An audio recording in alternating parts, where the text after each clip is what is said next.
All right. Good morning, everyone, and welcome to our webinar, Tools for Exporting Success. My name is Danielle Coco. I'm the Marketing Director at SUSTA. We also have Macy Duplessis. She is our Marketing Coordinator here at SUSTA. And we are excited to have you and have Victoria Wasike, who is going to be our presenter for today's webinar. Victoria is the principal at Golden Crest Global, a consultancy that works with US companies that want to go international. She will give a much broader and deeper bio on her work and her credentials, but we've been working with Victoria since I think 2021 on this kind of export education, and she is a wealth of knowledge.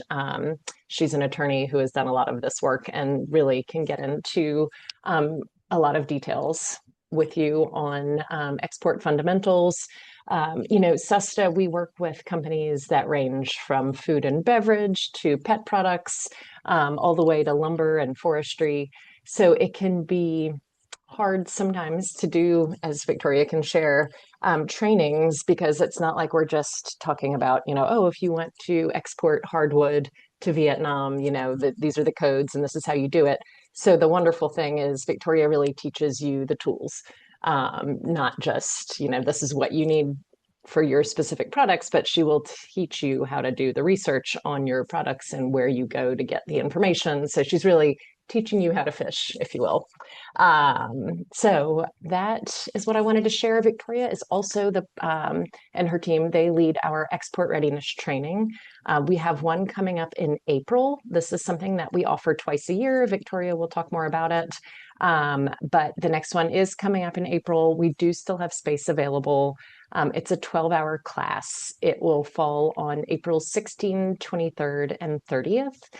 So if you're interested, we will be sending out more information after the webinar. And like I said, Victoria will talk a little more about that too.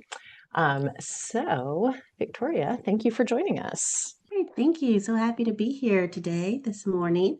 I was telling Danielle I'm a little bit under the weather, so I might have to mute myself to cough just a little bit a few times, but I'm so happy to be here. And so this is our webinar, Tools for Exporting Success. See if I can get this thing to work. I'm Victoria Wasike. As Danielle said, I'm with Golden Crest Global, and just a little bit about myself and my experience, just so just have a little bit more knowledge about me.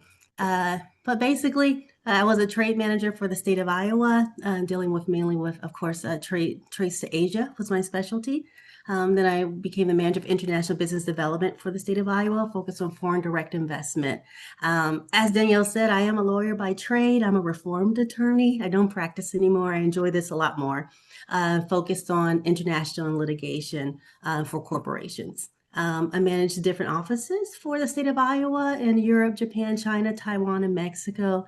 Did a lot of governor-led trade missions. Now we do all kinds of trade missions for different states and organizations. And just presented different conferences, was a professor, and also was a science teacher for high school in DC, so that was interesting. But I enjoy this. This kind of marries my love of exports with teaching. So this is one thing I just love to do. So just a little bit about myself and some background. So as Danielle said, we do have a comprehensive training that will be coming up. You can sign up now, even if you just want to just email Danielle after this. You can even put it in the chat. Hey, I'm interested, if the chat's available with this webinar. And we can kind of follow up with you. But it will be held on the 16th, 23rd, and the 30th. They are about 3.5 to 4 hour courses in our sessions. And we're excited to offer this again for the spring. Once you're done, you get a little certificate saying that you completed the course. So time is of the essence if you want to sign up, but it is really good. I always say for this webinar, I teach you what, but not how. Okay, I'm going to say a whole bunch of stuff to you. I'm going to tell you the what, but if you want to know how to do all the things I'm telling you about, then it's great if you can sign up for this course. A little bit more about the course. This is like the curriculum. We start with session 1 or module 1, talking about a lot of stuff, developing your export plan, classify your products. We show you how to do that, how to conduct a lot of market research with free tools, and then people who you can count on for help, both at the state level, the regional level, and international level. Then we get into the nitty gritty, my favorite. I love the details. So we go into free trade agreements, foreign import requirements, pricing your products, finding buyers and partners, and using Incoterms, pro forma invoices, commercial invoices, all of that. Now we're going to touch on quite a bit of this stuff today, but at a very high level. So this is the curriculum if you sign up for those 3 sessions, right? That are coming up in April. And finally, we'll teach you how to get your product and ship it and get it to the global customer with navigating shipping and logistics, export regulations, and then preparing export documentation and shipping and insurance. So I think there was a chat. Sometimes I might not stop. Oh, this is SUSTA. So this is a link. I think Danielle put it in the chat if someone's interested in signing up. Great. So let's see here. So when you sign up, you'll get like a questionnaire so I can know a little bit more about you, your company, and then you get all kind of great information. You get handouts that you can keep. It's like 10 pages of handouts total that really covers everything we talked about. So when you're stuck later on, like, how do I actually figure this out? You can always go back to that handout, and then you have a little bit of homework that we have you do. Fun homework. It's not too bad. Just to make sure that you are internalizing some of the information.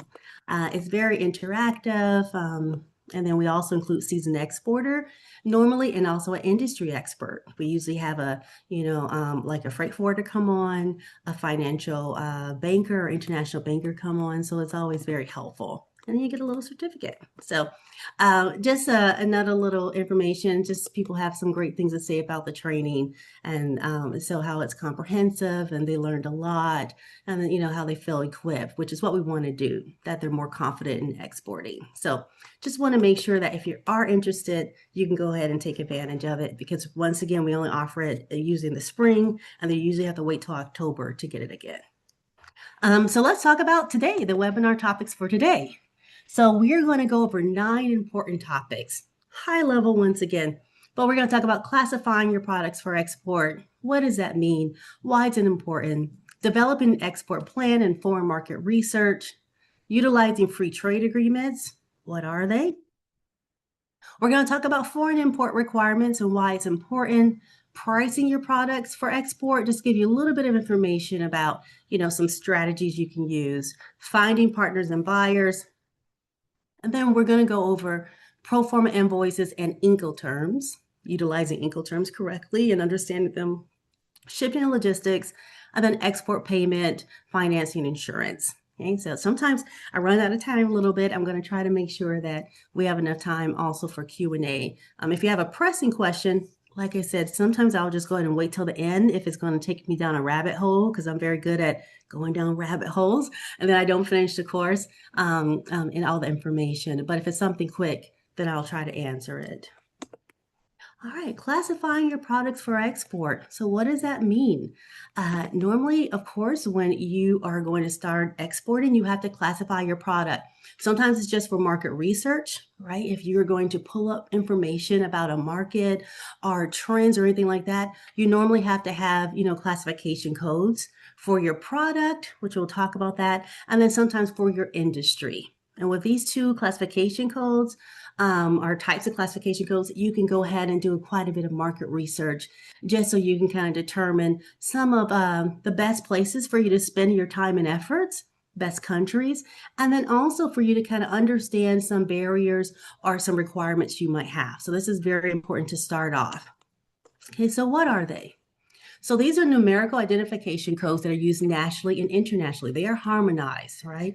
So when you use these codes, especially for your product, which we'll talk about in a second, usually they're, internationally recognized. So you're going to use it to pull market research and data. And then when it's time for you to ship your goods overseas, right? Because of course you have to, the foreign country has determined your import tariffs. They use that using your classification code. And then also, usually it's just you basically, US regulation requires you also to usually put your classification code on shipping documentation.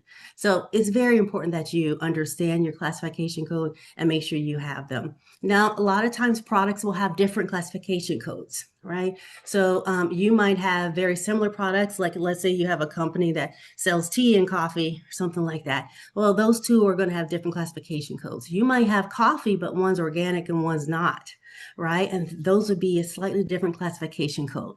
So you want to make sure you really understand. So if you take the course later, we'll show you how to get them. It's fairly easy, but you want to make sure you this is a first step, right?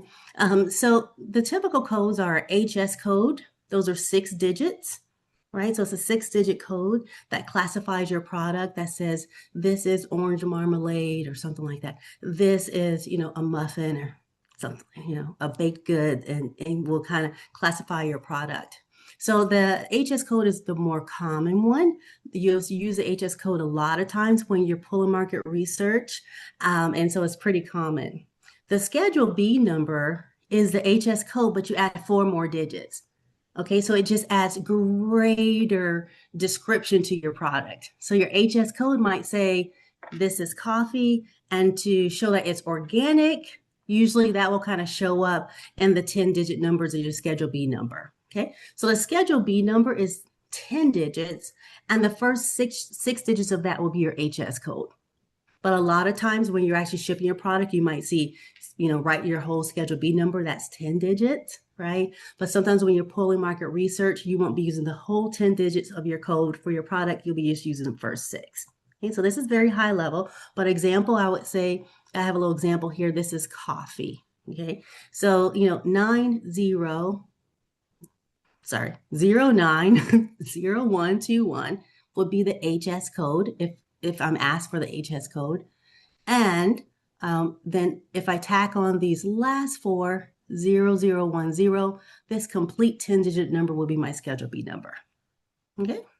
And so here, this 10 actually tells me that it's organic, right? This 10. Okay. Then if it's not organic, it'll be 50. But these codes are fairly easy to get. These are all managed by the U.S. Census Bureau, and there's a website, once again, that you can kind of go to. We'll show you in the more detailed class if you sign up. And so then therefore you can have your HS code and Schedule B number for your products. The other product is for your industry and NAICS code. Sometimes you guys are familiar with NAICS codes anyway, just doing business, but that is more a code for your industry, right? So this is B for your industry. So you sometimes will want to pull information for your industry if you just kind of want to see larger trends, right? So how are beverages doing as a whole? Or, how is, some kind of industry, let's say baked goods are doing as a whole or something like that. And so our confection as a whole. So if you were looking like broader, then you can kind of pull data and information based on your NAICS code, because that's more of your industry versus your very narrow product, So this is the first step. And you're going to see as we continue talking why this is very important, because you're going to use your classification codes a lot. The next step that's very important when you're beginning to export or continue to export is develop an export plan and understanding foreign market research. So it's very important to plan, because as an exporter, you get all kind of opportunities. Sometimes people are hitting you up on the internet, like, hey, I like your product, that kind of stuff. That's great. You're at a trade show, some, buyer loved your product. That's great, right? And so that is, opportunities that you want to take advantage of. But in the meantime, with those kind of advantages, you also want to plan, how you want to export to, because there might be key markets that you find that are really good for your product, and you can be proactive. Instead of kind of waiting for someone to contact you, you can say, well, my product is going to work really well in Colombia. My part's going to be really well in Australia. I mean, you can be proactive with your exports and not just reactive, but both ways are really good, right? And even if you kind of get an inquiry, you still need these tools, because you still have to understand what to do with it, right? You still have to understand, kind of like do that market research to see, even though someone kind of inquires, what are the steps that you're going to do to have to get your product there? So it's all very important to, do your export plan so you can be proactive and understand what countries work best for your product, so you don't kind of waste time and energy. But then also, if you do get an inquiry, doing that foreign market research so do I need a certificate, right? Do I need to modify this product? right? How do I get it out there? What kind of shipping requirements are required? Something like that. So it's very important that you understand this stage.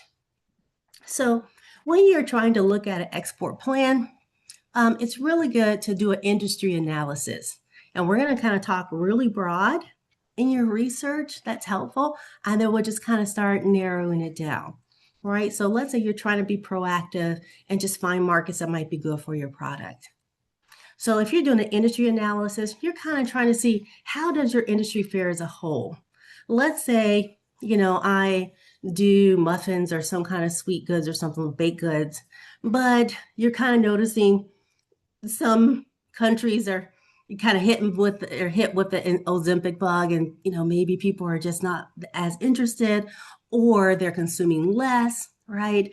And so those kind of things you can kind of help to identify growing markets, emerging markets, if they're going to be barriers to your product or something like that, right? So let's say also, well, you're kind of noticing as a whole that a certain region is interested in your type of industry, right? Maybe like the health food space, and you're kind of noticing that maybe Europe or something like that is really interested, or maybe you have organic products. So looking and doing an industry analysis, why it's really high level, it might help you hone in on maybe a whole region. Oh, maybe Europe might be a good place to really look at, or maybe South America, or maybe Asia. Maybe a trend is growing there. So it just helps you to kind of identify growing, emerging, and successful markets. Now, once you kind of do that big picture, sometimes now you can go ahead and start targeting markets. So let's say you say, well, Asia seems to be, showing great trends for my product in general, right?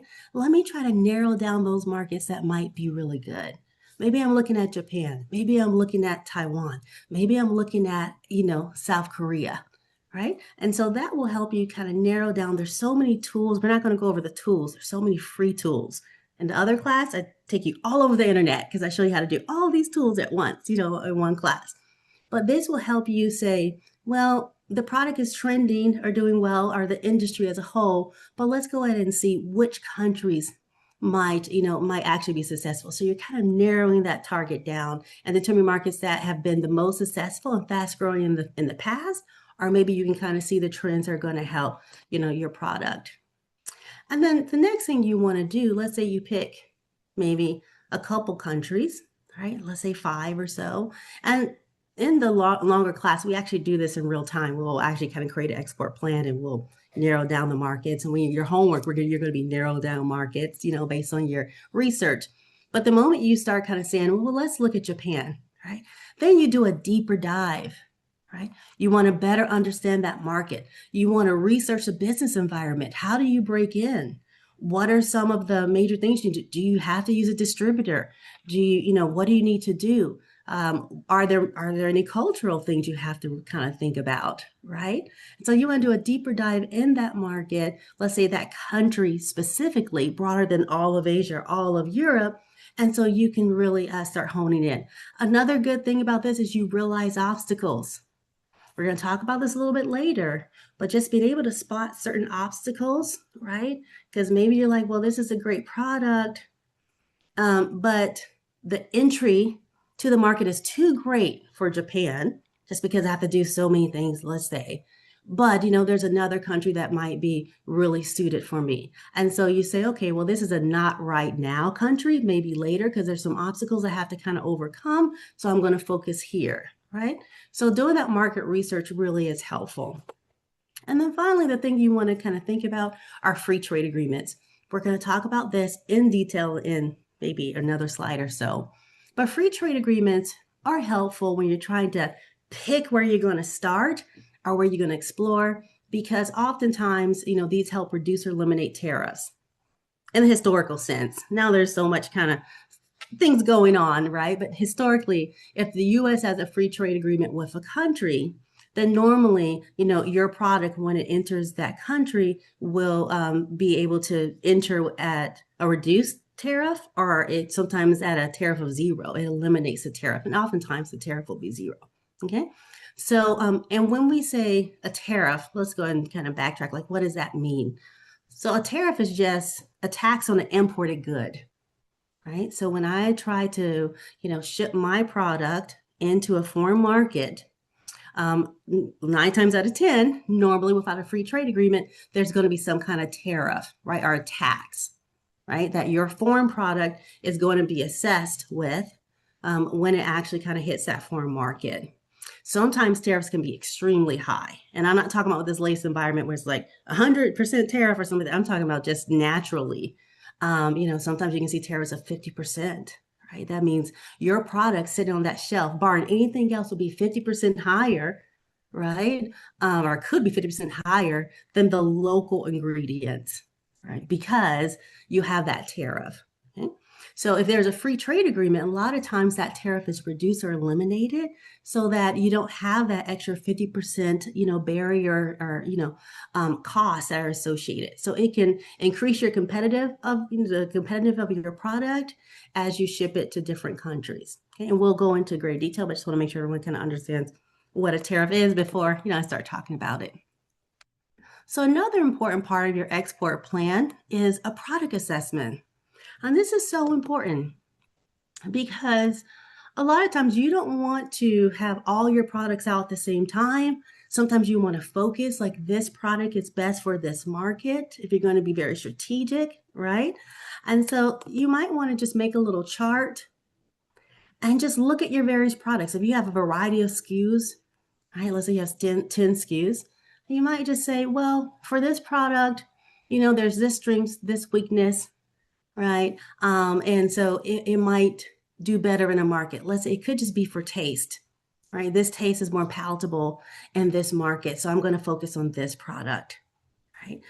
It just could be sometimes whether you can make a modification or not, right? And we'll talk about this. But a lot of times you might have to modify your product. And so if there's a product that a market's going to require modification, this product is just not able to do that. Or if you try to modify the product, your margins are just shot, right? Then that may not be the product, in your line of, products that you might want to export to that market. So it's very important. Sometimes when we see, companies, sometimes it's as simple as shelf life.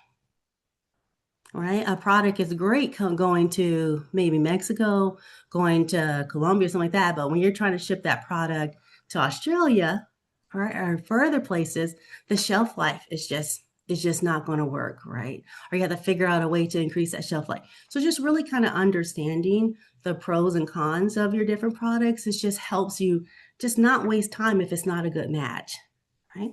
And we'll talk about modifications because it's very surprising sometimes people get started. And we'll talk about foreign import requirements, but every country can go ahead and set its own requirements, right? Because just like the US wants to protect its, consumers, they want to do the same. So you'll see sometimes products have to be modified because of shelf life, because of taste. Sometimes if you have any kind of artificial color, that color has to be stripped out. So it could be a variety of things. So you want to make sure, that you are picking some products that are going to be palatable and to also that it's easier to get into certain markets. So you don't have unnecessary barriers if you can just switch to another market instead of trying to really get into one that might be harder. So going to free trade agreements and stepping back, this is all still a good part of your export plan, determining kind of where you're going to spend your time. All right, so you're looking at your export plan, you're looking at trends, you're doing market research, you're trying to see if your product fits different markets, picking your best products for certain markets, and then also determining if the market has a free trade agreement that might make you more competitive than other products, right, that are local, or, sometimes the foreign country will have a free trade agreement with another country. So that country's products will get precedence or preferential treatment and yours won't. So you'll be less competitive. So free trade agreements, you have the International Trade Administration that manages them. And I said before, they can eliminate or remove a tariff, which is a tax on an imported good that makes you more competitive. Now, I know you all probably know 9 times out of 10, depending on the Incoterm, which we'll talk about in a second, the importer pays the tariff, right? So you're like, well, I'm not going to worry about that. I'm not paying that tariff. The importer is. However, it's very rare for the importer to eat that cost. a lot of times the importer is going to, of course, you know, uh, of course, send that cost or have that cost be um, absorbed by the consumer, right? And so it's very important that you consider free trade agreements because it can eliminate or remove the tariff, make you more competitive, even if you do not have to pay the tariff. It still can, affect your competitiveness in a market. Each free trade agreement will have their own rules to qualify, and this is so important because this is like a big discount for you, right? For your product. If you normally would have to pay 50%, and now you don't have to pay 50%, right? You don't have to pay that tariff, 25% or something like that expense, or your importer does it, that's a big discount. So it's not like you can just tell the government, I just think my product applies. Or this free trade, my product qualifies. No, you have to show that it qualifies. You usually have to have some qualifying documentation. You usually have to have some kind of certification of origin. They're not going to just take your word for it. All right. So each free trade agreement will have their own rules for you to qualify. And let's say if you take the course next month, we'll talk about it in great detail, right? Originating, tariff shift. There's all kind of little different things you can think about of how to get your product to qualify, but it's not automatic. I just want to stress that. You do have to prove it, and you have to keep, your proof usually depending on the free trade agreement you're qualifying under for 5 years, right? Or you can have great penalties. There's a lot of online tools that provide free trade agreement information because it's not always zero. Some people say, oh, or think, oh, they have a free trade agreement, then my tariff is going to be zero. And that's not always the case, right? And so even if there is a free trade agreement, you always want to do the analysis to see if your product will actually benefit, because you'll be surprised. Some products are not included in free trade agreement. And a lot of times it's because that foreign country has a protectionist stance, right? Protecting their local suppliers. You'll see that with rice a lot, right? Like, a lot of Asian countries, they're going to be protecting their local rice producers. So they're not going to let you come in for free, right? You see that sometimes with coffee, let's say Jamaican coffee, Blue Mountain coffee. Coffee has like a 45% tax if you're shipping coffee in from someplace else because they want to protect their local, products. So it's not always. So that's why you have to really kind of do your analysis, make sure you qualify, and see how much you're going to benefit. Historically, these are the free trade agreements the U.S. has with different countries. We talk about a little more detail in the more detailed class, just different nuances nowadays, because nowadays it's a little more complicated. But historically, these are the actual free trade agreement. So you see a very popular one is Canada and Mexico with the USMCA. Japan is a popular one too. That's came about in 2020. But of course, CAFTA-DR, Costa Rica, Dominican Republic, there's so many free trade agreements. But as you can see, that's only about 20 markets. So I can't remember how many countries in the world, but there's about at least 180 countries that don't have a free trade agreement. So that doesn't discount those countries, right? But there are tools that you can use, which we show, so that you will still know how your product is going to go ahead and be affected, right? So it's still a consideration you want to think about, but these are the countries that have established free trade agreements. But many countries that you're going to export to, they do not, and that's completely fine. You just want to make sure you take into account the tariffs when you're pricing your product and that kind of stuff, which we'll talk about in a second. So typically, this is when all the stars align. And once your research and efforts have revealed the largest, fastest growing, and simplest market to penetrate, right, then you can start narrowing down your list, right? And so this takes some effort, but it's very doable. We have companies do it all the time, right? And then you can be proactive. And sometimes we have companies that will just take one market and then move on to a secondary market, right? As your expertise develop, right? You'll say, okay, well, I'm going to start with UAE and then I'll go over to Saudi Arabia or something like that. I'm going to start with UK, move over to Germany. So that can be a strategy. Sometimes people like to look at whole regions, right? And say, okay, well, the taste might be similar for this region, but it's not always the case. You always want to double check, right? The rules might be similar. Sometimes the language is similar, so my labels, can be, kind of similar with the different countries. And so sometimes that's an approach people try to take. But you have to make sure, which we'll talk about in 1 second, that you always look at the foreign import requirements. Because even though two markets can look very similar, like, oh, same language, same labels, each country is still going to be different, right? And so I always give this example. We had a seasoned exporter who used to join us. His name is Danny, and I love Danny. And he sold salty snacks. Okay, so salty snacks is what he sold.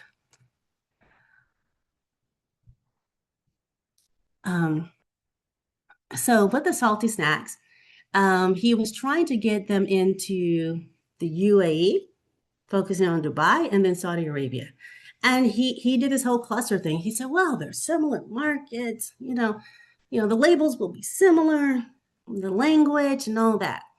But he started doing his research and he found out that, you know, um, his let's say they were like cheesy balls or cheese balls, little cheese balls. They're bright orange. And he was trying to get into both markets. And one market allowed yellow food coloring, the other market did not. Very similar, but one country allowed it and one country did not. So he had to always check the foreign import requirements, right? So he said, okay, and he was talking to his buyers. He said, okay, well, I'll just take out the yellow food dye and I'll make them white. So he did that. They modified their product for foreign import requirements, right? And he went back to the buyers and he said, okay, these are white cheese balls. I did it, now purchase it. Purchase them. And then they said, white cheese balls? Everyone knows that cheese balls have to be yellow. So that didn't work. That was more of a cultural barrier. So then he went back to the drawing board and he decided to use turmeric, right? And he made them yellow, and then he was able to go ahead and export them to the different locations. So I say that to say a lot of stuff, right? Even though you're looking at the same area, different requirements for different countries. Even if, you say, okay, well, this will work, it still has to meet sometimes the cultural, what they think a cheese ball is supposed to be, right? So then that's a problem. And then being able to modify your product. So sometimes you would say, well, it's not worth it. Obviously, this market was worth it to him, that he would go through this effort. Another person would say, okay, this is a barrier. No, it's not worth it. I'll go ahead and just send in the yellow ones where the market is, they're okay with the yellow food dye, and I just won't worry about the other market. But he saw it as a market as a whole, and he was going to go ahead and try to figure that out, and he did. So that's why I just want to say, it's not complicated, right? And but it's doable. But these are some of the barriers or considerations you need to think about. So, as I said before, every country is going to have their own foreign import requirements that must be adhered to. And sometimes you just say, this makes no sense. This product's fine in the US. Why can't they just go ahead and allow it in this country? But you'll be so surprised. So surprised, countries can be picky because they want to protect their citizens for whatever reason, right? And so you always want to check the foreign import requirements. Usually that's the Fair's country report or the Fair certificate report. We kind of teach you how to utilize those documents in the main course. But that's important for you to learn more about your product, whether you have to do a modification. Your packaging can have all kind of requirements. You need to have the correct little recycling label. You need to, of course, have it in the right metric system or whatever. You need to have, of course, the sell by date appropriately or best by date or whatever they want. And labeling certification, we'll talk about that in a little bit, but there can be different certifications for different countries. And shipping requirements, right? So you must go ahead, because the worst thing ever, and we see it all the time, people just ship products. Like, oh, this country wants or this buyer wants, I'm just going to ship it. Didn't even think about any of this stuff, or thinking that one country will satisfy another country and just don't take the time to do this step. And then your products are held up in customs. They have to be destroyed or shipped back. Your buyer's not happy, so it's just very important that you just look at this step and take it seriously. So understand the import requirements are necessary to understand also extra cost because it's not free sometimes to do all this modification, or also sometimes when you need certifications you might have to pay, and also just the time frame it may need, right? And so you want to make sure that you have an idea up front of what you might have to do, because it also helps you with making sure your margins are good and you have adequate product pricing, which we'll talk about in a second. So once again, there's a USDA page that has a variety of countries and also has affairs reports and country reports and all that great stuff, which I said we'll cover in detail in the other class if you go and take the other class. But let's talk about foreign import requirements. Like I said, they cover a lot of stuff. And the wonderful thing is with the USDA, the Foreign Agriculture Service, they are brilliant. Because if you all didn't have an ag product and you had to try to figure out, because every country has import requirements for everything they import, right? But for ag, the Foreign Agriculture Service on the ground every year puts together an entire, page or entire document, really summarizing with links and charts and diagrams and information what's required. So I just feel like as, a food manufacturer, you guys are just so blessed. But instead of being a widget manufacturer, right? Because sometimes it's much hard to figure out the requirements because they're really laid out for you with the USA Foreign Agriculture Service. They do such a great job. But they include ingredients and manufacturing process lists.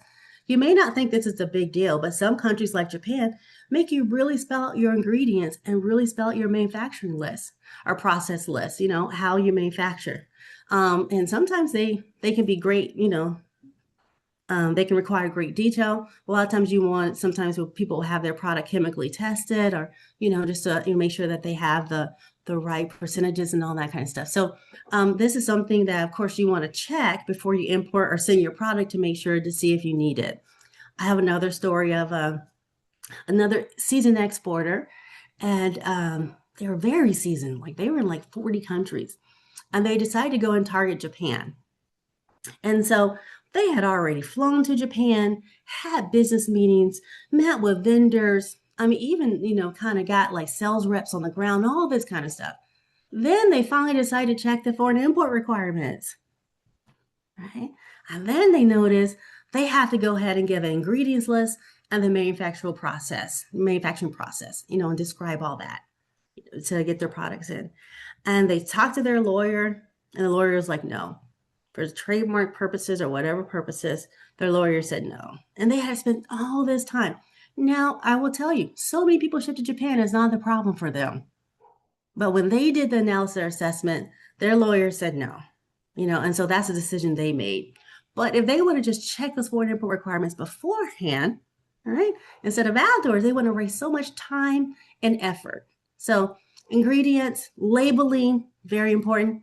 And it kind of spells out that packaging, and not just packaging of your actual product, which is very important. And, they talk about that, but then also packaging for shipping purposes.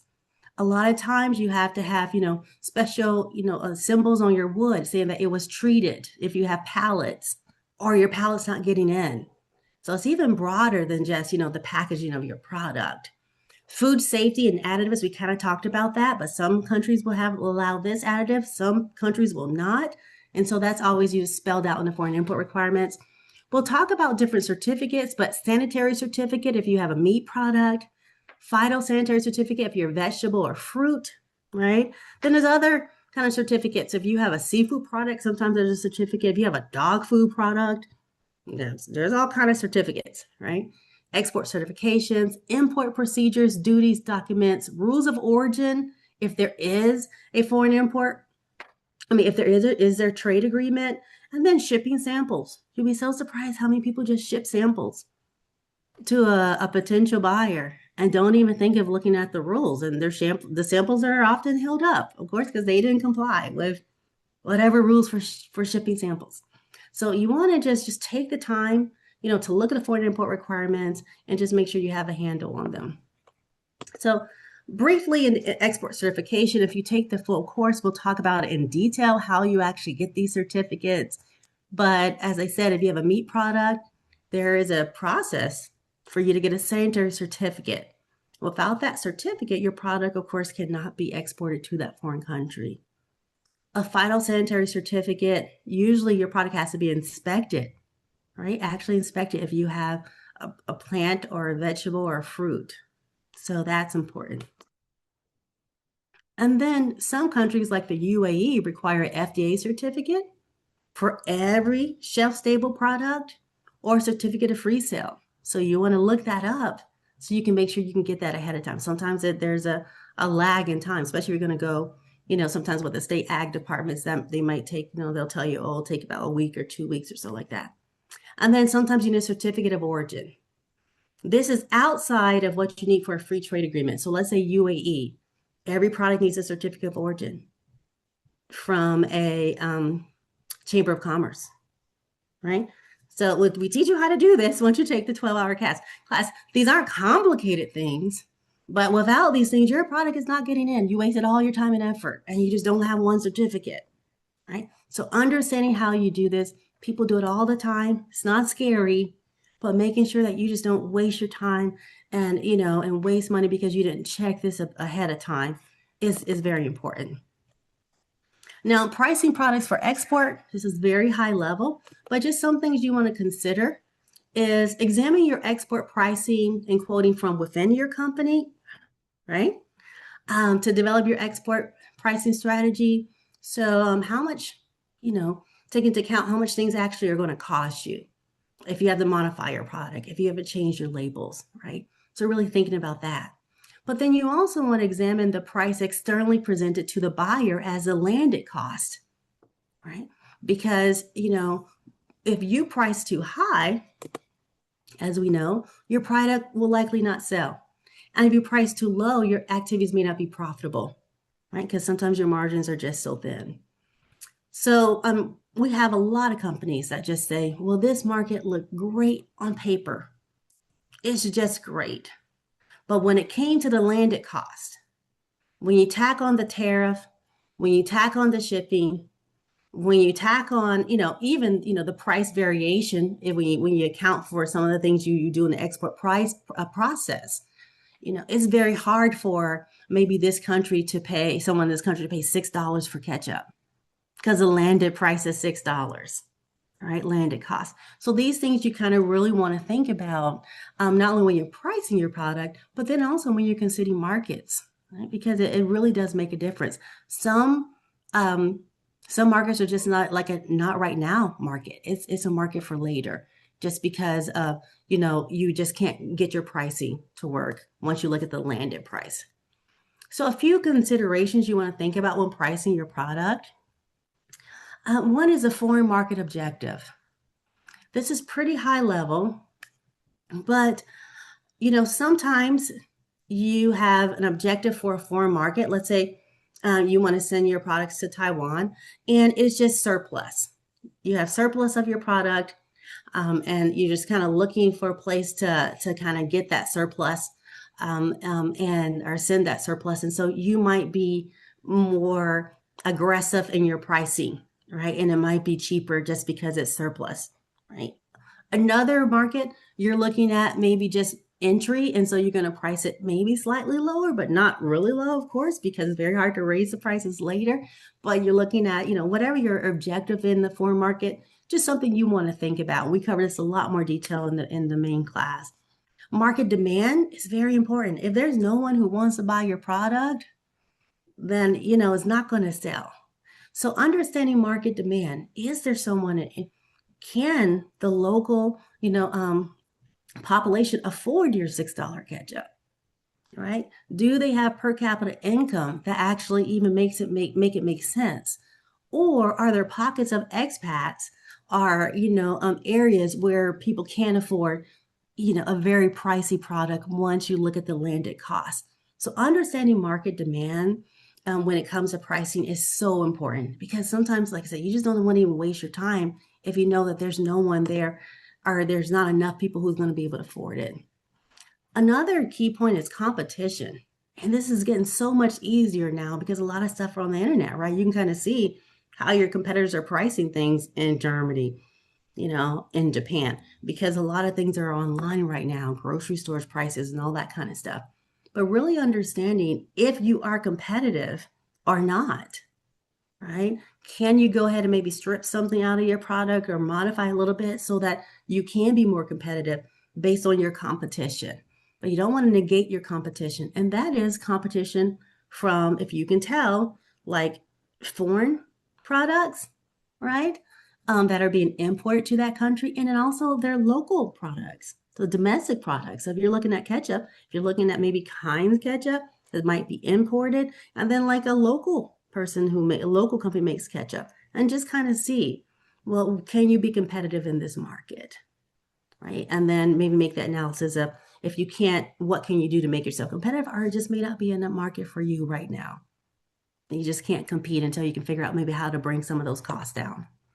And then straight up cost, right? So, and when I say cost, I mean the costs are the input that you have to cover for you to export. And so all these things are things you want to think about when you're pricing. And when I say think about, it's so important you do this analysis because what I see oftentimes, people will participate in a trade show or in something, they're excited and they're actually kind of, giving quotes and all this great stuff, which is great, but they haven't done this analysis to kind of see, well, are they going to still make money? Is there market demand? Just a simple analysis we just kind of think through for each market to make sure that your products are competitive and your margins are going to be covered or you're going to have, profitable margins. It's just an important step to do, especially before you just start, taking orders, right? So, and then of course, when you do this analysis, your prices normally are going to be a lot of times different from your domestic prices. So some of the operating expenses tied directly to, shipping your product abroad. And you won't be able to account for all these, like, oh, I spent $100 here. I need to kind of raise the price. It's more of you're just taking into account, these costs that are related to exporting, right? And just making sure they're covered. But fees for market research and credit checks. Right? So now often you can get a lot of free market research, but let's say you go ahead and for a certain market, you do a deeper dive and pay someone. You want to think about that. Business travel expenses, promotional materials. We'll talk about promotional materials in a second. And you hiring like, maybe people on the ground to promote your product, but you want to think about that. Translation costs, commissions and training costs if you do have a foreign rep on the ground representing you, legal, patent, and trademark fees, taxes, right? Export related insurance. If you're responsible, you want to kind of think about that in your pricing. If you have to do a product modification for any reason, all right, that's something you want to kind of think about when you're pricing. And then, transportation expenses, usually that's a pass-through cost, freight forwarder fees, pass-through costs. When I say that, and pass-through costs, really what I'm talking about is those are usually costs that are kind of paid for by the importer. But you still want to think about it because, like I said before, you want to think about that landed cost to see how much your product might actually be sitting on the shelf. That helps you also see if you're going to be competitive, right? And then finally, have discounts for favorable financing options. This is just one, and I'm just reminded by one seasoned exporter, and he hated letters of credit, just hated them, So he'll be willing to go ahead and we'll talk about letters of credit in a second. I'm not going to knock them, but it's just his personal feelings. And so he would go ahead and provide favorable financing options, or he'll go ahead and give a discount to a buyer if they would not do a letter of credit. Well, if you're going to be offering discounts and little percentages here and there for little things like financing options or whatever, you want to make sure you account for that too. Okay. So it's not going to be apples to apples. I paid this much, so the price, but it's just things you want to think about because these are typical costs related to exporting. So finding partners and buyers. I always see how I'm doing on time. I think I'm okay. So this is very important because when you're exporting, you are not exporting in a bubble, right? Normally you are working with distributors. You might be working with agents. You might hire sales representatives, right? And then of course, if you're not working with a distributor, maybe you're working directly with a retailer or end user. But I had one seasoned exporter kind of talk about your tether to the market, and I loved it because in some kind of way you're going to have some kind of tether to your foreign market, right? Who are you're going to be utilizing as a partner, right? And it's so important that you look at how you're going to go ahead and vet these partners and do proper due diligence. Very important. I'll spend a little time on this because you'll be so surprised at how many people get burned. Some people are just lucky, they never have an issue. They hire a sales rep, they love them. They hire an agent, they love the agent. The distributor's going great. But you always want to make sure you have contracts, do your due diligence. As you probably know, like sales reps just sells your product, but they don't actually kind of have power of attorney to bind you. If you have an agent, then they can bind you. So making sure you have clear contracts. So that agent says, yes, we'll sell it to you for this price and we'll get it to you in 2 weeks. Right? And there's no way that's going to happen. That agent can bind you. So you want to make sure you're very clear about who you have representing you. Right? Distributors, of course, take title to the product. Right? So that's the difference with the distributors. And then they kind of will go ahead and, of course, get your product out to the retailers. And then you have end users. And now with the internet, you can kind of sell directly to end users too. But let's talk about a few things you want to consider. If you are kind of looking at hiring help in a foreign country, especially if you're looking at, maybe hiring someone for sales, you want to look at the size of their sales force. If you're okay with a 2-man, kind of office, that's great. But if you're expecting a 25-man office and you got a 2-man office, you want to kind of look at that, right? Sales records, if they have something in the past or they can prove sales. A lot of times companies will have, when they're really starting talking to prospects they're going to be engaging in a foreign country, they'll sign NDAs so they can kind of talk truthfully. The foreign party can talk truthfully and you can talk truthfully. So sometimes they just sign NDAs just so they can kind of really talk about sales records. Territorial analysis, very important. You need to know, are they going to represent you in all of Canada or just Toronto? Right? If they have a 2-man shop, all of Canada might not be realistic, right? Are they going to represent you all of Japan or just Tokyo?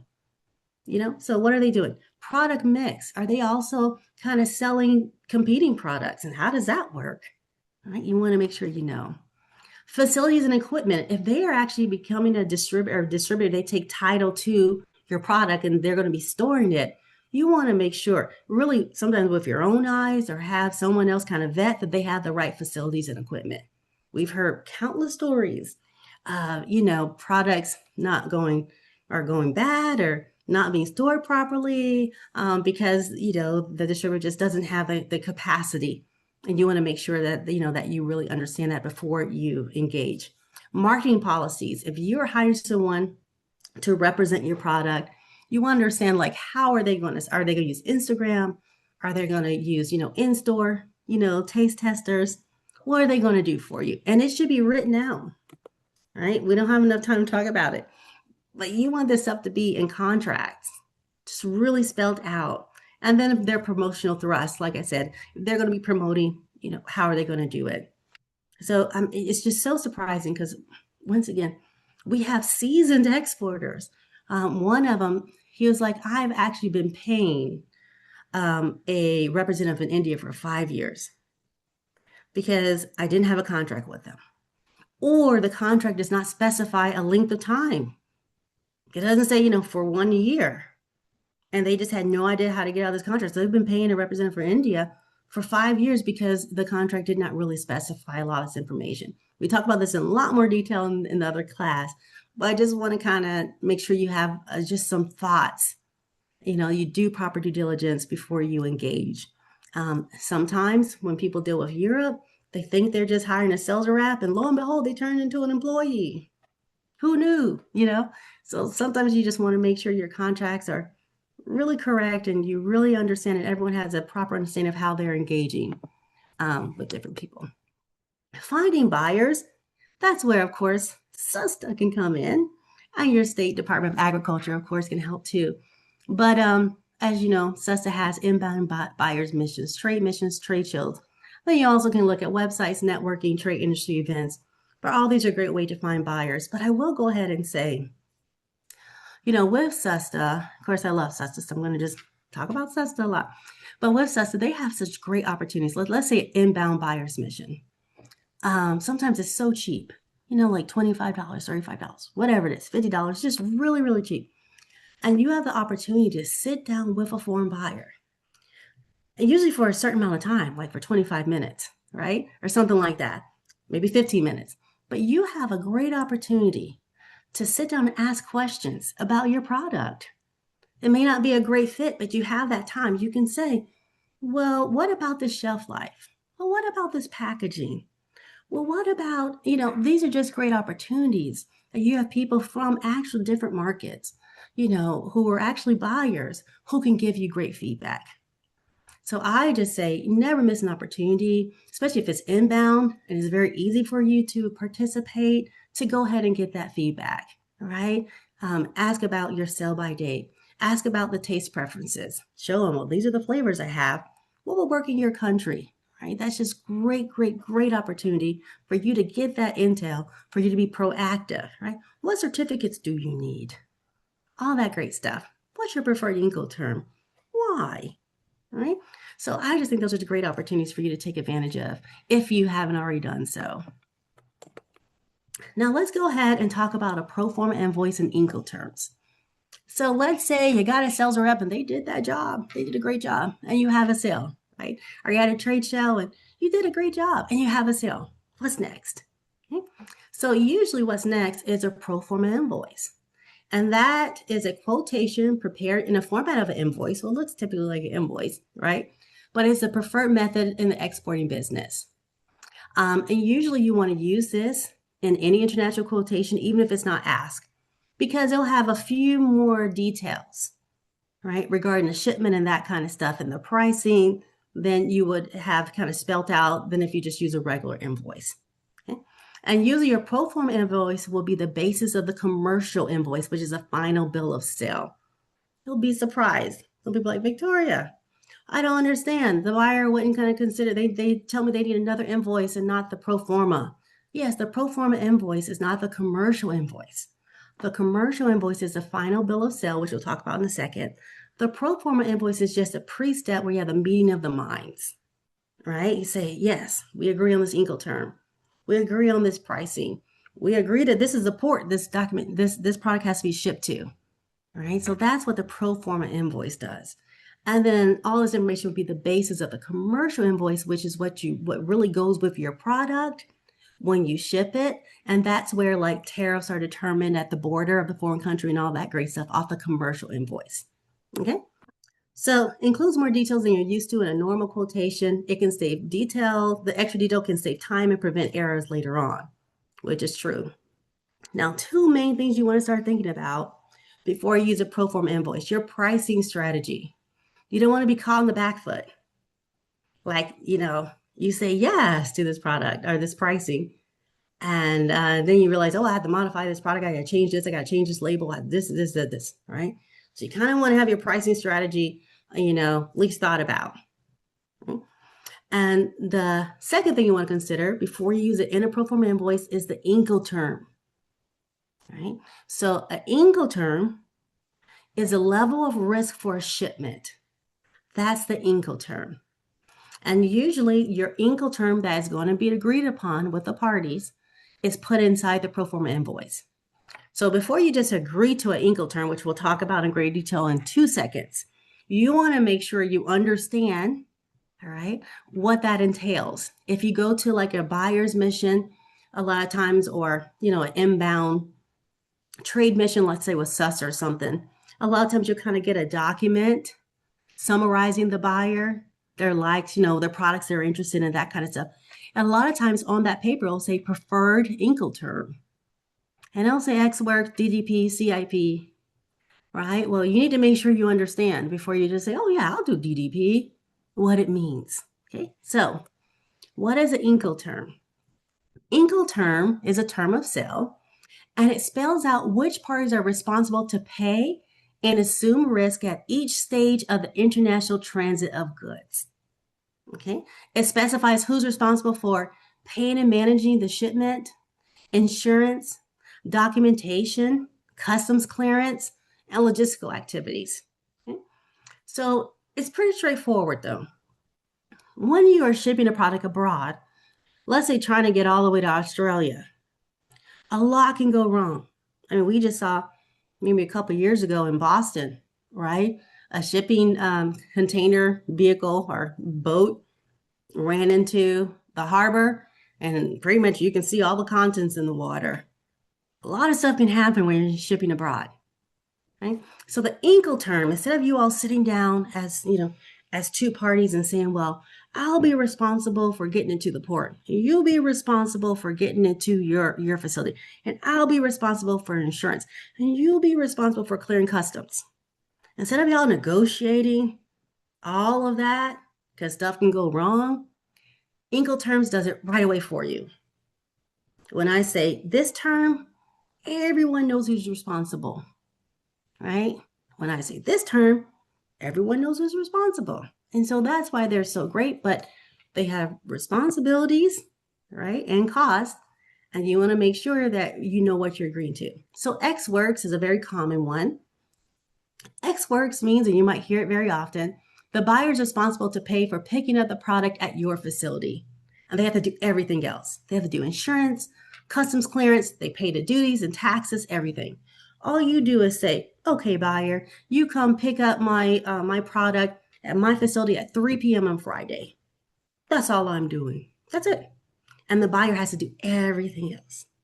Now, there's some caveats with exports because you see some exporters say, I only do X works. If you got it like that, that's great. But if you're dealing with like a larger buyer, they're going to kind of determine terms. So a lot of times you just make sure you understand what you're agreeing to. So, but that's great. But then that opens you up to a liability, right? You want to make sure you have that product paid for because the moment that buyer picks it up at 3 p.m., they own it. If you didn't get paid, good luck, right? And then also they're kind of responsible for doing some of the export documentation, right? Even though you are the seller of record or exporter, you're trusting them to do that too. So X works is good, but you also want to make sure that you think through some of the complications. The next example is DDP. That's the other extreme Incoterm. And that's where you, the seller, is responsible for everything, even paying duties or taxes, right? Normally, as I said, the actual buyer usually pays the duties and taxes like on the foreign port, and the buyer usually clears it for customs and all that kind of stuff. But if you choose DDP, then that means you have to do all the steps all the way up to the buyer's place of business normally. And you'll be surprised. People say, Victoria, they ask me, I don't understand. You said that I don't have to pay, taxes. This sale, the buyer's telling me I have to pay taxes. What was the Incoterm? DDP, that's why, But if you just say, oh yeah, I'll do DDP, and don't really understand it, that's a problem. Usually your quotation and your pro forma invoice needs to reflect the Incoterm too, right? Because depending on the Incoterm, you're going to build out that pricing and your pro forma invoice for, that's what we call it, pass-through costs, for the shipment costs to go to the foreign port and for different things, right? So I'm getting in the weeds, so I'm going to get myself out of the weeds. We'll talk about this in the other class if you take it. But, it's also very important you understand it in terms of your pro forma invoice too. So this is a nice chart. Sorry, I'm a little sick. But this is very helpful. Let's see if I can make it larger. And it just kind of tells you all of the steps, right, in a nice chart. So as I said, X works. You, the buyer, are responsible for every step. Loading on the truck, doing the, export customs in the U.S., and then carrying it to the port of export, let's say the port of Wilmington. I'm from North Carolina, right? And then unloading it at the port of Wilmington, okay? And then loading it on the ship now from the truck. And then, you're responsible for the product actually getting over to the foreign port, right? And then actually unloaded at the foreign port. You're responsible for everything, basically, right? I don't know why I'm doing that. And then you're responsible also for, or no, I'm sorry, not you, the buyer's responsible, sorry, for also import custom clearance and import taxes. So the buyer does everything else. Now there's different kind of categories. The F categories makes you responsible to the US border. The C categories, is we're not going to break this down now. Take the course. It gets you responsible all the way to crossing the river or the ocean to the foreign border, right? And then D classifications, these D ones, you're responsible for almost like getting it past the foreign border into the foreign, country, right? And you can see DDP, which is the opposite. The buyer does everything X works. If you choose DDP, you are a responsible seller. All these lines. And as you can see, normally the buyer always does import customs clearance, right? If you choose DDP, you're responsible. Normally the buyer always pays the import taxes or the duties, right? Or tariffs, all same thing. If you choose DDP, you're responsible. So understanding, and before you start agreeing to terms and all that great stuff, you want to really make sure that you understand, how you're using the terms. Okay. So a commercial invoice, and we're almost kind of winding down now. We have like 2 more topics to go over. Once you go and do the pro forma invoice, the Incoterms, you put the right one in, and you understand, whichever one you decide to put in your pro forma invoice. And then later on, you'll go ahead and do the commercial invoice.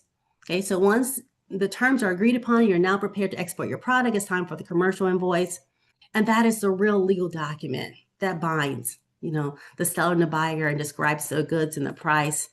It is a key document for, you or the importer, whoever has to clear customs.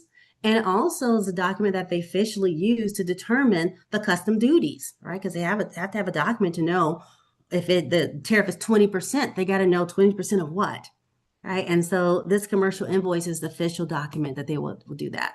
Okay, and typically includes many of the same details from the pro forma invoice. Now, in the larger or longer class, we give you examples and we go over kind of how to do this and the pricing and all that. But for these purposes, it's just really more high level. So finally, we just have 8 and 9 to go over. 8 is shipping and logistics, just some considerations when shipping your product abroad. Packaging, of course, if you are going, closer like Mexico, it's a different consideration if you're going to be packaging your product going to Australia, right? You want to definitely think about, moisture and different things like that. Labeling is very important, especially like, let's say you have some kind of perishable item, right? And, you want to make sure that things are clearly labeled so that, things can kind of get through. If they're like requirements for certifications and stuff, you want to make sure things are labeled. If you get a sanitary certificate from the USDA for meat, usually there's some kind of labeling that has to be put on the outside of all of your packages, right? So you want to make sure you know all those rules. Insurance requirements, we didn't talk about it with the Incoterms because I can't go over all the Incoterm stuff, but some Incoterms make you required to pay for the insurance. Some Incoterms make the buyer required to pay for insurance. But if you're required to pay, you want to make sure you understand the requirements, right? And then various regulations. So this will ensure the product arrives correctly and in good condition, is labeled correctly to ensure the goods are handled properly, arrive on time and at the right place, right? And then documented correctly to meet U.S. and foreign government requirements. We'll talk about that very high level in a little bit. And then finally, you want to ensure against delay, loss, pilferage, damage. Delay is an iffy one. Most times they won't do delay unless you got just a really good insurance company, but mainly is damage, loss, and pilferage, right? But the Incoterm determines normally who's responsible for that. Modes of transportation, that's very self-explanatory. You either have land, air, or sea normally. And you want to consider, the cost, the time frame, the weight, and additional transportation needed. So a lot of times you're really asking your buyer what's important to your buyer. If the buyer's saying the time frame, I don't care how much, the time frame, I got to get it by 2 weeks, then basically you might be choosing air, which is likely going to be more expensive than you choosing sea, right? Sometimes it is more so the cost. And so the costs are the utmost consideration. Sometimes then you'll be choosing sea. Right? So these are some things that you would kind of have to, think about, and also with a conversation with your buyer. So your freight forwarder, We usually have a freight forwarder join us for the other session just to really talk about how they help and what they do. But the freight forwarder is really there to help you weigh the pros and cons of different methods and modes. They can be realistic and say, it's not good in there, right? Or these are extra costs. And then for your pro forma invoice, sometimes those needs to be included, those extra costs, shipping costs, depending on the Incoterm, and they can help you determine that too. So a lot of this you will be talking to your freight forwarder about.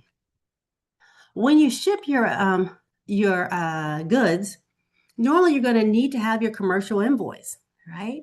Because once again, it's very important. That is the official document, the official kind of bill of sale, and that's where to determine a lot of the figures and information from.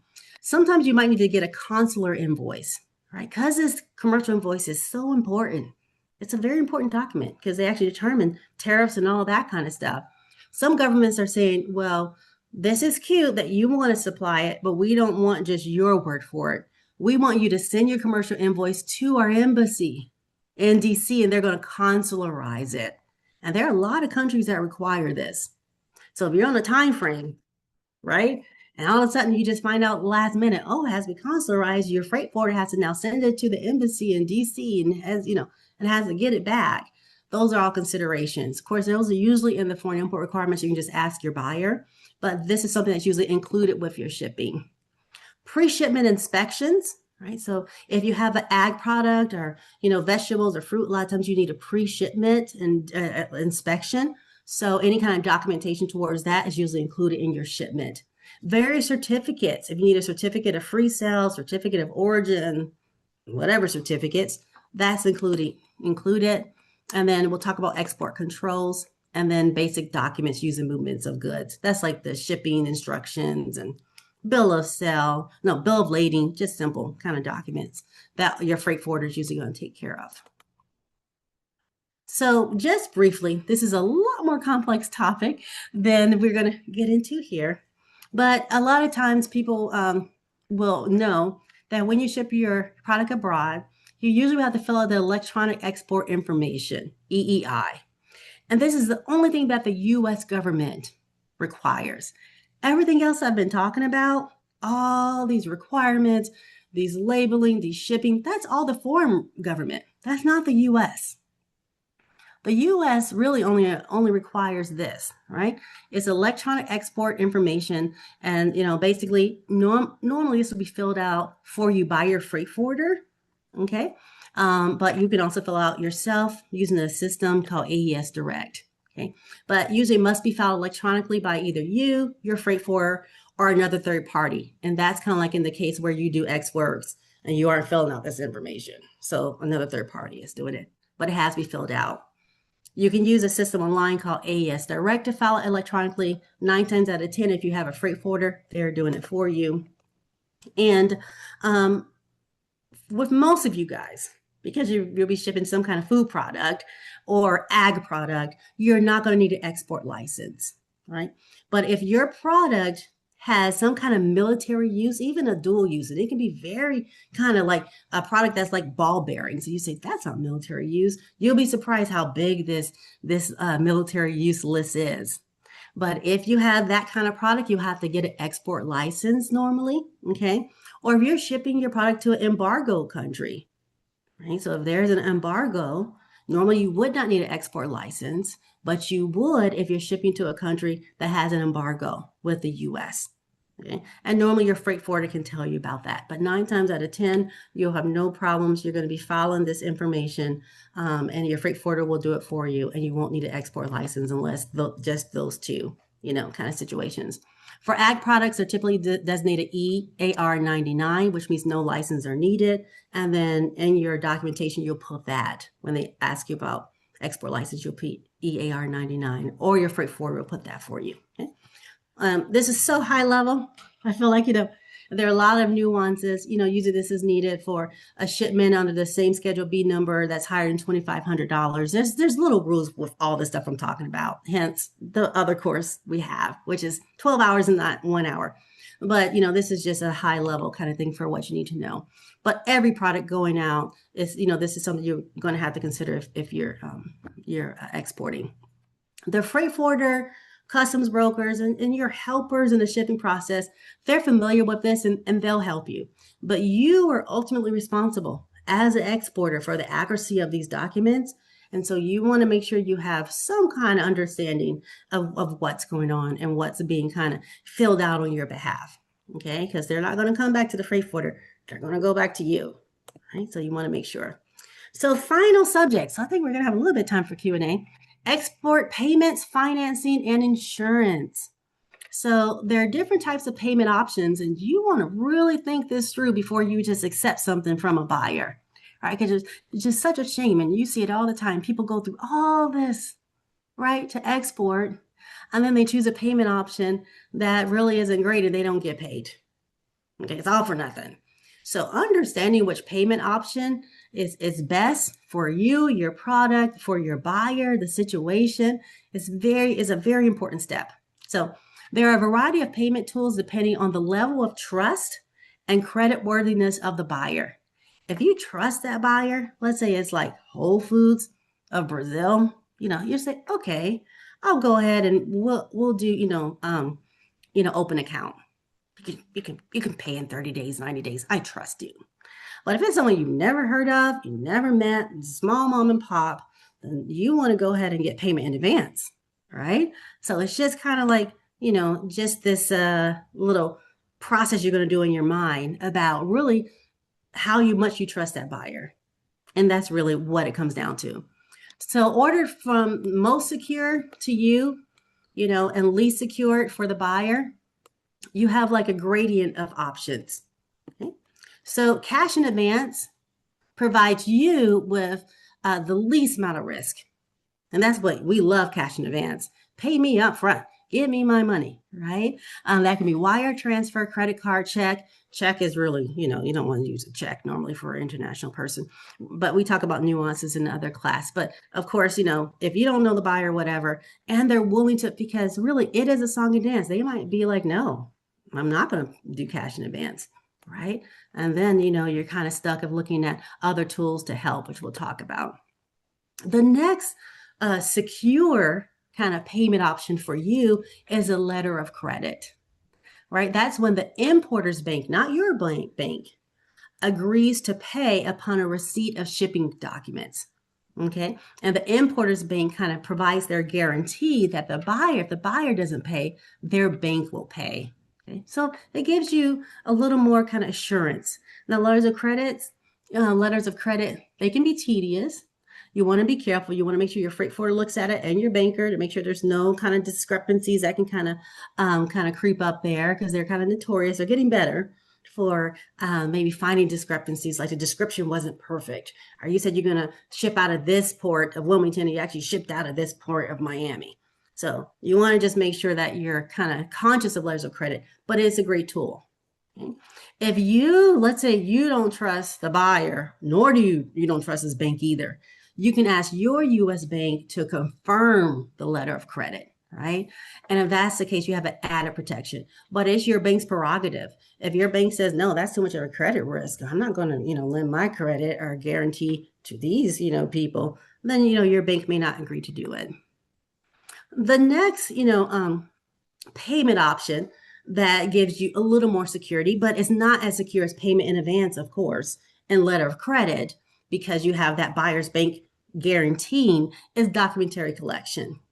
This is when the seller bank will collect payment, for you once you present shipping documents. Okay, so and it kind of protects both, because let's talk about cash in advance. The buyer sometimes don't know you either, and so the buyer's trusting that he sends you $5,000 or whatever amount, and you're going to give him, the product. Right. So that's why I say this gives the importer more risk, but, of course, you less works. It's always an inverse relationship. OK, for when we get the documentary collection, even though, you don't have their bank willing to pay on their behalf, the seller is somewhat happy, because the seller can at least say, well, my bank will pay you once you show me that you have shipped the documents. You show me that you have, the shipping instructions, you ship the documents, we know what ship it's on or whatever, or and so the buyer feels somewhat safe. And then once you show the buyer's bank those documents, then the buyer's bank will go ahead and pay you. Okay, so the buyer's kind of happy, you're kind of happy because banks are involved, but that's all. The bank is not promising to pay. The importer's bank's not promising. The bank is just saying, not promising to pay if the buyer defaults. All he's saying is, once I get this proof that you shipped the documents, I will send over money. Okay, but if there's no money in that account to send over, the bank is not, liable. So documentary collection is more widely used. Of course, the letters of credit exponentially, more widely used. A lot cheaper, right? As you can imagine, because there's no guarantee to pay, but it is a very common tool. And the final one is open account. Open account is, you really need to know that buyer, right?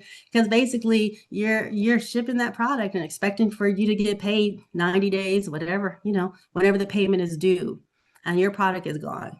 The buyer is happy, right? But you may not be so happy. If you're going to use open account, you want to look at using, export credit insurance from the Exim Bank and other tools, right? Because export credit insurance, if you're doing an open account, we'll go ahead and give you some kind of surety of payment.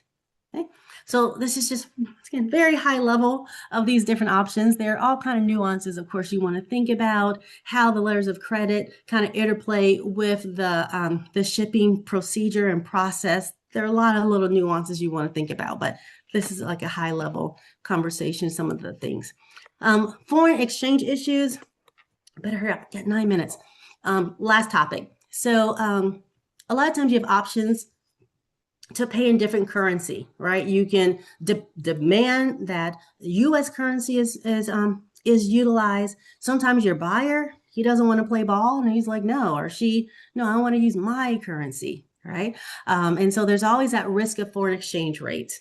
Sometimes the risk benefits you because the dollar and the foreign value kind of is in your benefit, but a lot of times also it can harm you, right? Because now all of a sudden, basically, you're actually getting less money back, right, for the shipment based on the fluctuation of foreign currency. So you want to go ahead and maybe talk to a freight forwarder. They can kind of have tools to protect you with a forward contract and that kind of stuff if you feel that's a risk. The main important thing is to always try to quote and get paid in U.S. currency. But once again, this is a negotiation. This is not your show. The buyer also has a say, right? And so that buyer is insisting, and sometimes it's easy. It's like, well, the buyer's like, well, I want to do the euro, right? And I don't want the hassle. And you're like, the euro, that's kind of okay, But if it's another currency that can be greatly, different, I mean, can fluctuate day to day. By the time you get a payment, that currency might be completely different. Then you want to go ahead and try to protect yourself and use tools to minimize risk. Once again, usually your international banker has some kind of contract that can help you there. And payment problems. This is inevitable, really. I mean, very rarely have I heard exporters say, I got paid every time on time and it's just perfect, right? So the main thing is you want to avoid non-payment issues by choosing a proper, or, once you've done the analysis and see if your buyer's credit worthy, you want to choose a better payment option, right? Or if you do open account, you want to get the Exim credit insurance. So you want to try to avoid payment issues, right? But in the event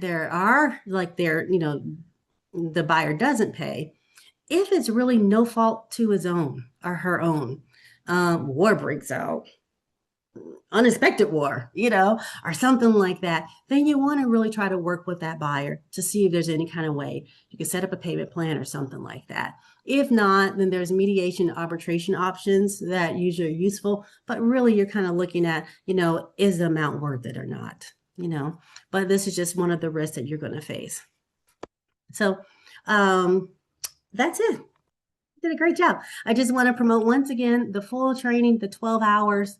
So you get a deeper dive and I show you how to do all these things. Please go ahead and sign up 16th, 23rd, and 30th. But that's some, yep, that's all. Yeah, great. Thank you so much, Victoria. A lot of great information, touching on, all of the main topics that, of course, deserve a fuller exploration in the training. But we would like to open it up. If anybody has questions before we close out the webinar, you can either type them into the chat, or there should be a Q&A box available.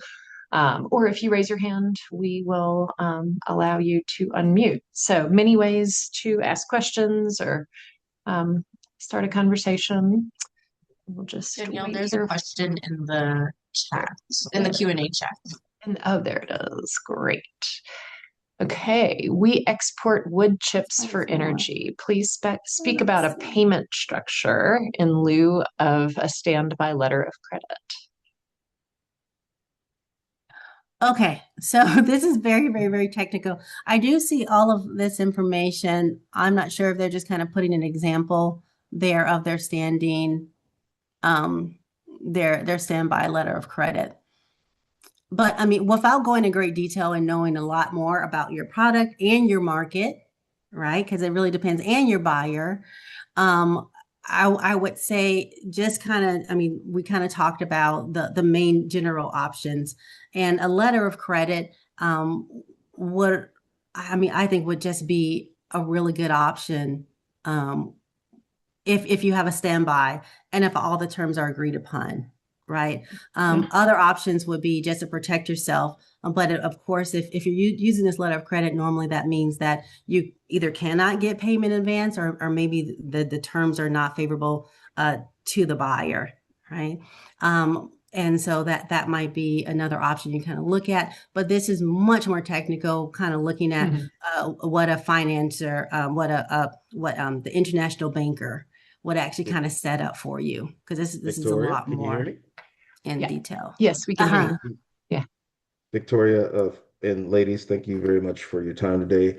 My name is actually Victor, so not to play on words there, Victoria. Mhm. That's my dad's name, so I like you already.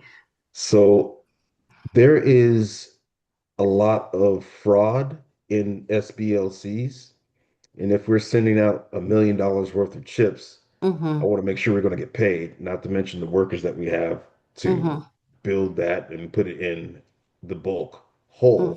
Mm-hmm. Mm-hmm. So, just like you said earlier, I don't know you, you don't know me. And you can come visit us and see and feel, but again, that does not always suffice. So, I'm looking for a way that will protect us both. I do like what you have stated about the open account, but still, there's no guarantee on payment. No. Mm-mm. So, is there a way to bridge the gap with some sort of XM insurance or other insurance to make sure at the end of the day we get paid if that when our material shows up? Yes. Now, of course, so the XM insurance definitely would be if you want more palatable terms for your buyer, Right. but of course you have that risk. An open account, once again, is very tricky. You want to just make sure, I'm not, I whatever would you're never, signing. ever commit $1 million Of on an course, open of account. course, of course. The only options, of course, you do have the XM Bank, you do have credit XM, credit insurance. That is another layer of protection. Mm. But I will be honest, sometimes it's not as straightforward. A lot of times people say, okay, the buyer defaulted. I don't know if you ever used insurance before, but a lot of times you still have to exhaust all means of getting the money first. So You I gotta know. send Jimmy Two Toes over there to try to extract the I'm money not well, from the not in a individual. violent manner, Oh, okay. but it's not automatic. Some people are just kind of assume, okay, I have X, but you still have to do diligence. You still have to kind of exhaust, and just show that you've kind of exhausted your other methods. And it could just be, well, I've sent so many emails, this and that. They just still haven't Right. paid. They know they owe, but usually it's just not like the first time they default, you can just kind of, oh, no worries, I'm just going to run this through the XM Bank. But I would say, that is a great resource, right? Right. But I would just use that as, a caveat. But I would say, because it's so technical, this is definitely, I would go over once again and talk to an international banker. I don't know if do you Yeah, I utilize an mean, international yeah, we banker? do. We were with Okay. Chase, but again, as you know, banks of that size and scope the people that you talk to within those organizations are very, very limited knowledge base because this is Yes. a very niched area. Yeah. So we use one, and I don't know if you guys have, of course, the person we bring in, they are your own personal banker.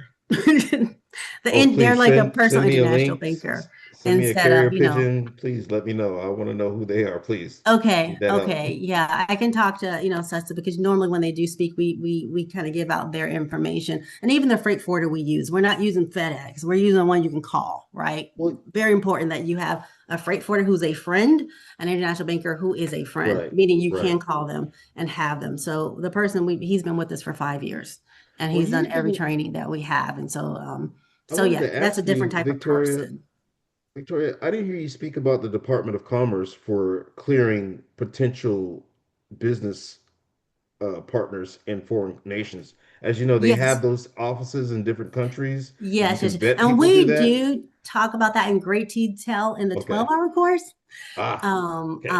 The vetting, how you can utilize them to, of course, kind of like, vet your distributor. You can actually utilize them to actually look at the facility themselves. You can also Right. use it for credit references. So yes, just this is such a high level Roger that. 1 hour training that those are topics much more reserved for, of course, the 12-hour course. But Well, yes, I that's a appreciate you that's a all. great Thank you comment. for hosting this for us. And, again, I'm just looking to get paid, not to have Yeah, problems. I feel you. I feel you. There's no point of doing any of this if you don't get Right. paid. Right. Yes. So Exactly. I Thank you so get much. that. Oh, you're welcome. Thanks, So Victor. we're Yeah. right at 11:30. I do see another one. I sell frozen meat. I need assisted shipping lesson. Container loads, one for pallet insistence to warehouse. Okay. Um, I think, yeah, people really need service providers. This would be once again, this is Jay here. I don't know if I'm pronouncing, the person's name right or information, but this is something that, of course, a freight forwarder will be able to assist you with, right? And they will be able to assist you, of course, with less than container load, with the pallets, and all of that. That's something that they will specialize in. We have a, freight forwarder who comes on, but this is something that is honestly would be pretty easy for a freight forwarder who you can call, a freight forwarder who's a friend, who will be able to help you work this out. Yeah. Yeah, I would agree with that. standard. Excellent. Okay, well, I think we are right on time. If there are any other questions, though, you know where to reach us. We will send everyone an email later today with the recording of today's webinar, as well as the link to the export readiness training. And yes, please be in touch. We look forward to working with all of you. Mhm.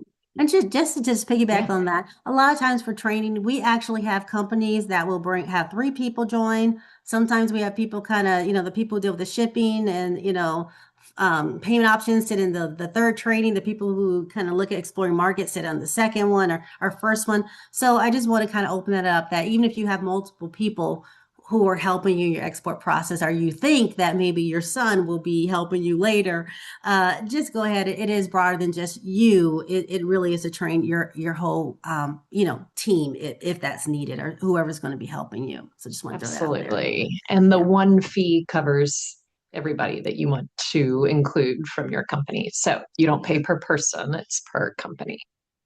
Yeah. Sometimes we have like 3 people, just like, my goodness, the whole team is here. So, Yeah, great. so yeah, just want to throw that out there. But thank you so much. Really appreciate Wonderful. everybody. Yeah. Thank you so Thank much you, for your time Victoria. today. Thank Yes, that was you. wonderful. All right. Take care, everyone. Have a good Wednesday. Thank you. Bye bye. Bye-bye.